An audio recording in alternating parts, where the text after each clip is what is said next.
কিতাবের মধ্যে জানা যায়, ইতিহাসের পৃষ্ঠার মধ্যে জানা যায়, এক সাহাবীর নাম ছিল খাব্বাব। কি নাম?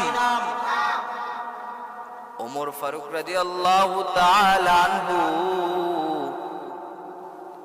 এরকম একটা মজলিসের মধ্যে বয়ান করতেছিলেন। কি করতেছিলেন?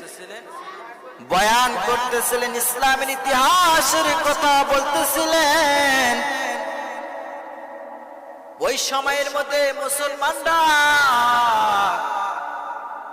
এত ইসলামের জন্য এত কষ্ট করতেছিল, সাহাবায়ে কিরামগুলো অনেক নির্যাতিত হয়েছিল।